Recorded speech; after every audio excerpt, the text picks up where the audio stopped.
இந்த சந்தானம் காமெடி ஒண்ணு வரும்ல. எதுக்கு வந்தோங்கிறதே மறந்துட்டு, முழு நேர சமையல்காரனாவே மாறிட்டாங்கன்ற மாதிரி தான் ஒரு சிலர் இங்க வேல பார்த்துக்கிட்டு இருக்காங்க. ஏற்கனவே தமிழ்நாடை தலைகுனிய விட மாட்டோம்னு ஒரு ஹேஷ்டேக போட்டு, அத காப்பாத்துறதுக்கு பதிலா தலகுனிய வச்சுக்கிட்டு இருக்காங்கன்னு விமர்சனங்கள் வந்தாலும், இப்போ இன்னொரு ஹேஷ்டேக் ரெடி ஆயிடுச்சு. தமிழ்நாடு போராடும், தமிழ்நாடு வெல்லும். கத்தி எவ்வளவு விட்டாலும் சரி, கதிரி ஆளுதாலும் சரி, 5 பைசா கிடையாது. தமிழ்நாடு யாரோட தான் போராடும், நீங்க யாரை தான் குறிப்பிட்டு சொல்றீங்கன்னு எல்லாரும் கன்ஃபியூஸ் ஆகி போற அளவுக்கு தான் இப்ப தமிழக மக்களினுடைய நிலைமை போய்கிட்டு இருக்கு. என்ன நடந்துச்சு டீடைலா பாத்துடலாமா? வணக்கம், welcome to the show day to day with me DD. இன்னைக்கு நாட்டுல என்ன நடக்குதுன்னு தெரிஞ்சுக்கலாமா?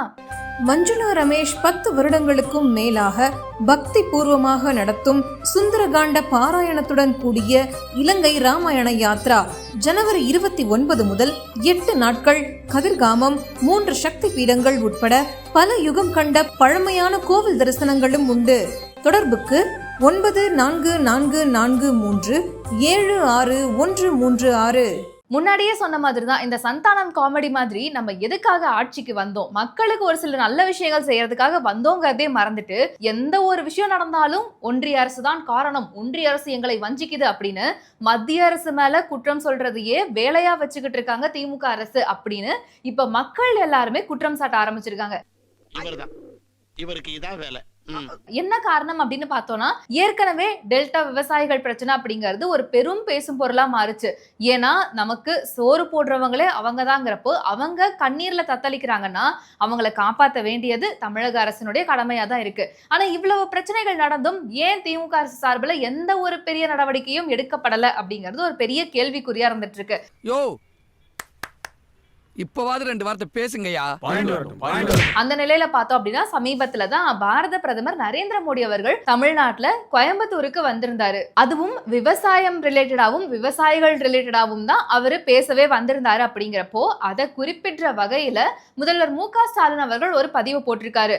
மோடி அவர்கள் தமிழ்நாட்டுக்கு வந்து விவசாயத்தை பத்தி பேசி அந்த ஈரம் கூட காயல, அடுத்த ஒரு துரோகத்தை பண்ணிட்டாங்க அப்படின்ற மாதிரி குறிப்பிட்டிருக்காங்க. என்ன அப்படின்னு பார்த்தோம்னா, இந்த நெல் கொள்முதல்ல ஈரப்பதம் தளர்வு தொடர்பா நாம ஒரு கோரிக்கை வச்சிருந்தோம், அந்த கோரிக்கையை மத்திய அரசு நிராகரிச்சிருக்கு அப்படின்ற மாதிரி ஒரு பெரிய குற்றச்சாட்டை சொல்லியிருக்காங்க. ஏற்கனவே கொள்முதல் பண்றதுக்கான இடமில்லை அப்படிங்கறதான் ஒரு பெரிய குற்றச்சாட்டா தமிழக அரசு மேல வைக்கப்பட்டுச்சு. கொள்முதல் இடங்கள் ஏன் இல்ல, குடோன்கள் ஏன் ப்ராப்பரா இல்ல, முக்கியமா நெல்மணிகளை ரோட்ல கொட்டி வச்சிருந்தாங்க அப்படிங்கறத பாஜகவினுடைய முன்னாள் மாநில தலைவரான திரு அண்ணாமலை அவர்கள் ரொம்ப கடுமையா விமர்சனம் பண்ணியிருந்தாரு. எதிர்கட்சி தலைவரான திரு எடப்பாடி பழனிசாமி அவர்கள் நெல் எல்லாம் முளைச்சு போற அளவுக்கு விட்டுருக்காங்க, அப்ப விவசாயிகளுடைய கண்ணீருக்கு இங்க பதிலே இல்லையான்ற மாதிரி ரொம்ப காட்டமா கேள்வி எல்லாம் கேட்டிருந்தாரு. அப்படி இருக்கப்போ இவ்வளவு விஷயங்களை பண்ணிட்டு ஒரே வார்த்தையா போற போக்குல மத்திய அரசு இதை கவனிக்கல. மத்திய அரசு இந்த ஈரப்பதமான இருக்கக்கூடிய நெல்லை கொள்முதல் பண்றதுக்கான அனுமதியை கொடுக்கல அப்படின்ற மாதிரி அப்படியே ஒரு பிளேட்டை திருப்பி போடுறீங்கன்னு இப்ப பலரும் கொந்தளிக்க ஆரம்பிச்சிருக்காங்க. இத பத்தி அனைத்து விவசாய சங்கங்களின் தலைவரும் ஒரு விஷயத்தை குறிப்பிட்டு பேசியிருக்காரு. காவிரி டெல்டாவில் 6.31 லட்சம் ஏக்கரில் சாகுபடி செய்யப்பட்டு நல்ல மகசூல் கிடைத்து நல்ல முறையில் தீபாவளியை கொண்டாடலாம் என்று எண்ணியிருந்த விவசாயிகளுக்கு இதுவரையிலும் அறுவடையும் செய்ய முடியவில்லை. அறுவடை செய்யப்பட்ட நெல் மணிகளும் நேரடி நெல் கொள்முதல் நிலையங்களில் கொட்டி வைக்கப்பட்டு பருவமழை துவங்கி வீதிகளில் அடித்துச் செல்லப்படுகிற வேதனையோடு இன்றைக்கு காத்திருக்கிறோம். எனவே தமிழ்நாடு அரசு அரசியல் மனமாற்றங்களை கலைந்து உண்மை நிலையை ஆய்வு செய்து விவசாயிகள் பரிதவிப்பிலிருந்து பாதுகாக்கப்பட வேண்டும். நிபந்தனை இல்லாமல் நெல்லை கொள்முதல் செய்ய வேண்டும். தமிழ்நாடு நுகர்பொருள் வாணிபக் கழகத்தை மட்டுமே பொறுப்பாக்கிவிட்டு தமிழ்நாடு அரசு ஒதுங்கிக் கொள்ளக்கூடாது. இதுல இவர் முக்கியமா சொல்லக்கூடிய விஷயம் என்னவா இருக்கு, ஈரப்பதத்தை காரணமா சொல்றதை விட்டுட்டு விவசாயிகளுக்கு என்ன தேவையோ அதை நீங்க செய்யுங்க அப்படிங்கிறாங்க. விவசாய நிலங்கள் இவ்வளவு தூரம் பாதிக்கப்பட்டிருக்கு அப்படிங்கிறப்போ இதை முதல்வர் நேர்ல வந்து பாப்பாருன்னு பார்த்தா அவர் அலுவலகத்துக்கு அந்த விவசாய நிலத்தினுடைய ஒரு பாகத்தை டெஸ்டா எடுத்துட்டு வந்து இங்க பார்த்து சொல்றாருன்னா மக்களினுடைய கஷ்டம் எப்படி புரியும் அப்படிங்கறத இப்ப பலரோட கேள்வியா இருக்கு. ஒழுங்கா அவன் இங்க வந்து என்ன பார்த்தான்னா செய்கூலி இல்ல, ஆனா சேதாரம் உண்டு. நான் அங்க வந்தா செய்கூலியும் உண்டு, சேதாரமும் உண்டு.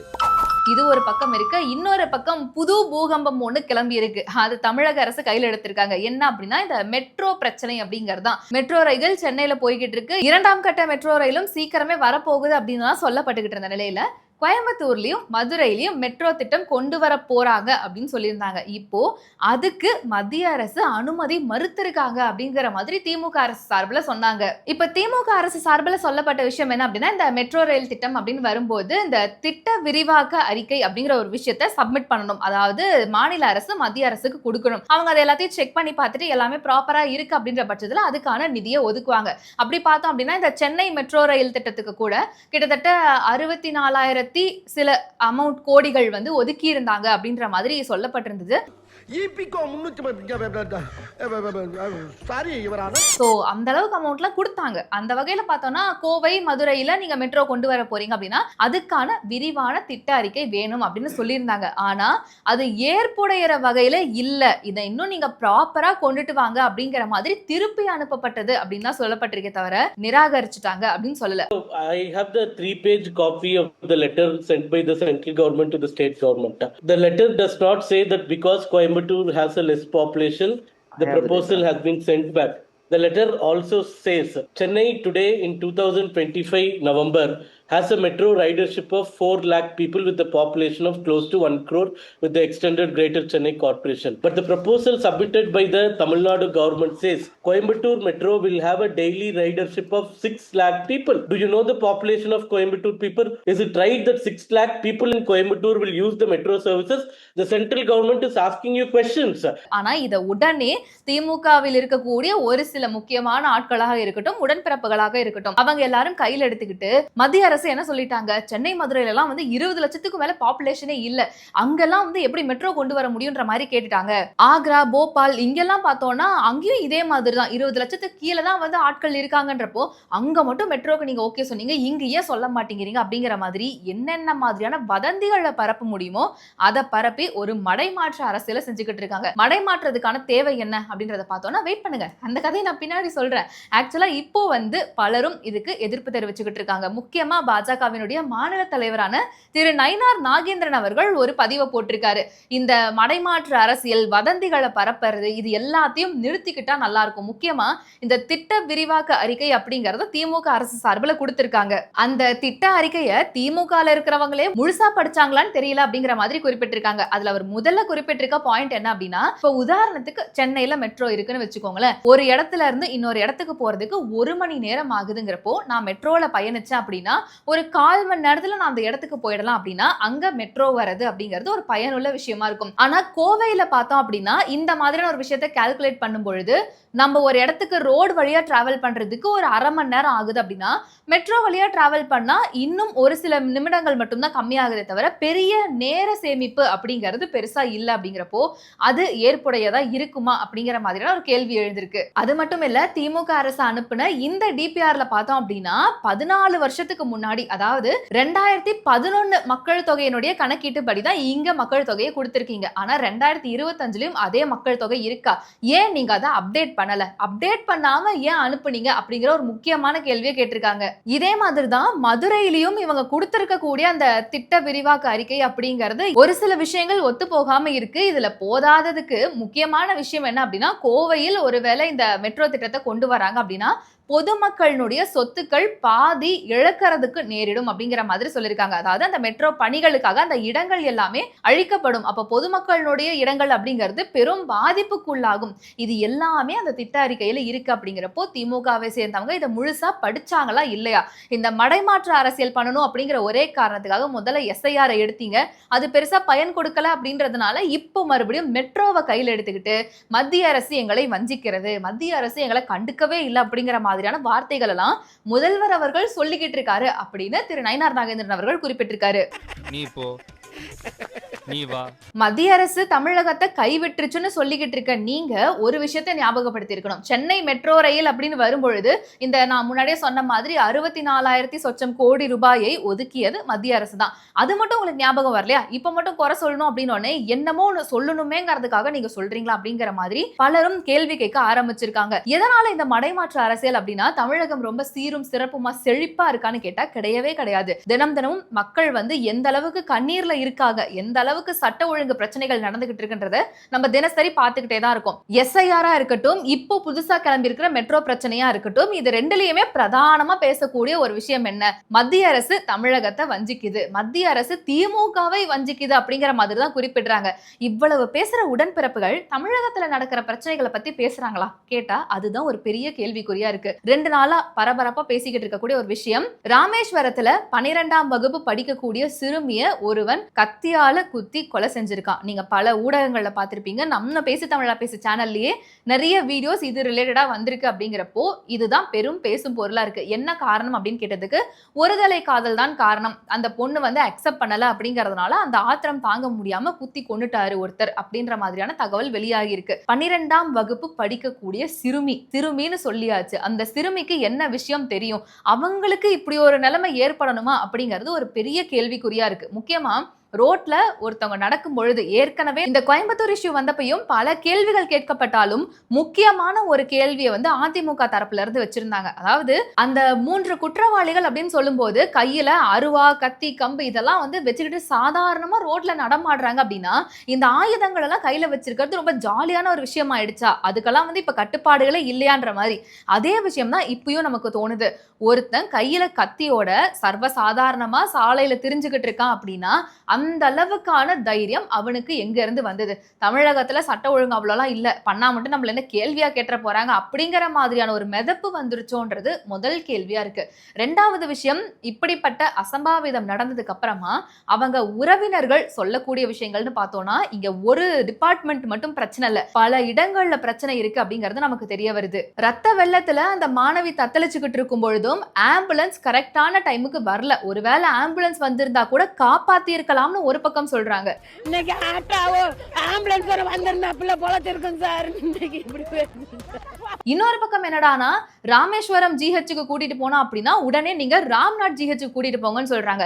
இவ்வளவு பெரிய இன்சிடென்ட் மட்டும் கிடையாது, ஒரு சின்ன காய்ச்சல்னா கூட உடனே ராம்நாத் ஜிஹெச்சுக்கு போங்கன்னு சொல்றாங்க. அப்ப இங்க எதுக்குதான் அரசு மருத்துவமனைன்னு இருக்கு? முக்கியமா டாக்டர்ஸே கிடையாது, நர்ஸுங்களே கிடையாது, பாக்குறதுக்கு ஆட்களே இல்ல. அப்படிங்கிறப்போ ராமேஸ்வரத்துல அரசு மருத்துவமனை அப்படிங்கிற ஒரு விஷயம் எதுக்குதான் வச்சிருக்கீங்கன்ற மாதிரி ஒரு பெரிய கொந்தளிப்போட அவங்க கேள்விகளை கேட்டிருக்காங்க. என்ன இருக்குது ஆஸ்பத்திரி? என்ன இருக்கு? டாக்டர் இல்ல, இந்த பாக்க நர்ஸ் இல்ல, எதுக்கு இந்த பெரிய ஆஸ்பத்திரி இருக்குன்னு கேக்குறேன். உடனே ராம்நாத் போ, எதுக்கு இந்த பெரிய ஆஸ்பத்திரி அப்ப எதுக்கு இருக்கு? சீரியஸா லேசா காய்ச்சல் தான் ராம்நாத் போ, அப்ப இந்த ஆஸ்பத்திரி இருக்கு. இவ்வளவு நாட்கள் இந்த பிரச்சனைகள் நமக்கு தெரியாம இருந்தது. ஆனா இப்போ ஒரு இன்சிடென்ட் நடக்குது அப்படிங்கிறப்பதான் எவ்வளவு இடங்கள்ல பிரச்சனைகள் இருக்கு அப்படிங்கிறது நமக்கு தெளிவாவே தெரிய வருது. இன்னொரு பக்கம் அந்த சிறுமியினுடைய குடும்பத்தார் சொல்லக்கூடிய இன்னொரு பெரிய கம்ப்ளைண்ட், அந்த குற்றவாளியினுடைய வீட்டுக்கு காவல்துறையினர் பாதுகாப்பு கொடுத்து வச்சிருக்காங்க. பாதுகாப்பு கொடுக்குது. ஏன் பாதுகாப்பு கொடுக்குது? குத்தம் வீட்டுல ஏன் பாதுகாப்பு கொடுக்குது? ஏன் இருக்குது ஆஸ்பத்திரி? இல்ல கேக்குறேன், ஏன் இருக்குன்னு கேக்குறேன். காவல்துறையில இருந்து அரசு மருத்துவமனை வரைக்கும் பல இடங்கள் எதுவுமே ஒழுங்கா இல்லாத நிலையில இத பத்தியெல்லாம் தமிழக அரசு கவனிக்குமா? எக்கச்சக்கமான பேர் கேட்கக்கூடிய ஒரே கேள்வி, அது தமிழகத்துல இல்ல, உலகம் முழுக்க கேட்கக்கூடிய, உலகம் முழுக்க இருக்கக்கூடிய பல தமிழர்கள் கேட்கக்கூடிய கேள்வி, பெண்கள் பாதுகாப்பு தமிழகத்துல இருக்கா, இல்ல பூத கண்ணாடி அதெல்லாம் வச்சு தேடினாதான் கிடைக்குமா அப்படிங்கிற நிலைமையில இருக்கப்போ இத பத்தியெல்லாம் முதல்வர் பேசாம எஸ்ஐஆர், மெட்ரோ பணி, மத்திய அரசு அப்படின்ற மாதிரி மட்டும் பேசுறாங்கன்னா கண்டிப்பா இது ஒரு மடைமாற்று அரசியல் தானே. எல்லாத்தையும் ஓவராலா பாக்குறப்ப இந்த கோமாளி படத்துல ஜெயம் ரவி அவர்கள் இந்த கிளைமேக்ஸுக்கு முன்னாடி ஒரு சீன்ல அந்த போன் அடிச்சுக்கிட்டே இருக்கப்போ ஒரு டைலாக் ஒன்னு சொல்வாரு பாருங்க.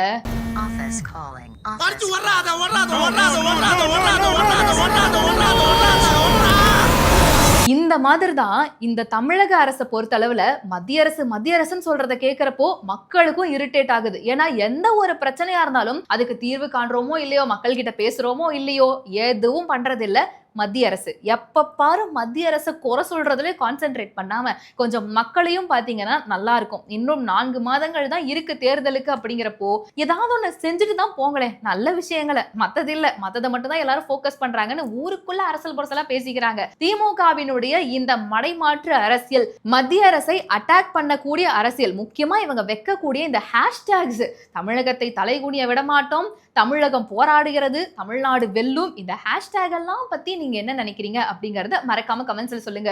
இன்னும் இந்த மாதிரி நிறைய அப்டேட்ஸ் நீங்க தெரிஞ்சுக்கணும் அப்படின்னா நம்ம பேசு தமிழா பேசு வெப்சைட் இப்போ ஆக்டிவா இருக்கு. அதோட லிங்க் டிஸ்கிரிப்ஷன்ல தர, மறக்காம செக் பண்ணி பாருங்க. Tata bye. உலக தமிழ் சொந்தங்களுக்கு வணக்கம். நான் ராஜவேல் நாகராஜன். பேசு தமிழா பேசு வலையொலியுடைய வளர்ச்சிக்கு நீங்களும் உறுதுணையாக இருக்கணும்னு நினச்சிங்கன்னா இந்த வீடியோடைய டிஸ்கிரிப்ஷனில் இருக்கக்கூடிய ரேசர் பே லிங்கை கிளிக் பண்ணுங்கள். அந்த லிங்க்கில் போயிட்டு உங்களுக்கு விருப்பமான தொகையை பேசு தமிழா பேசுவனுடைய வளர்ச்சிக்கு உங்களுடைய பங்களிப்பாக நீங்கள் கொடுக்கலாம். நன்றி, வணக்கம். பேசு தமிழா பேசு சேனலுக்கு ஆதரவு தந்து கொண்டிருக்கக்கூடிய பார்வையாளர்களுக்கு வணக்கம். அரசியல் ஆன்மீகம்னு மட்டும் இல்லாம இப்போ ஹெல்த்லயும் நம்ம வந்தாச்சு. ஹெல்த் சம்பந்தமான பிரச்சனைகளுக்கும் ஹெல்த் டிப்ஸுக்கும் ஹெல்த் கேருக்கும் இல்ல ஹெல்த் பத்தி ஏதாவது தெரிஞ்சுக்கணும் அப்படின்னு நினைச்சீங்கன்னா ஹெல்த் குரு சேனல் கண்டிப்பா உங்களுக்கு யூஸ்ஃபுல்லா இருக்கும். பேசு தமிழா பேசு சேனலுக்கு கொடுக்கக்கூடிய இதே சப்போர்ட்டை ஹெல்த் குரு யூடியூப் சேனலுக்கும் கொடுத்து அந்த சேனலை சப்ஸ்கிரைப் பண்ணி உங்க நண்பர்களுக்கு ஷேர் பண்ணும்படி கேட்டுக்கிறோம். நம்ம ஹெல்த் குரு சேனலோட லிங்கை டிஸ்கிரிப்ஷன்ல தரோம், மறக்காம செக் பண்ணி பாருங்க.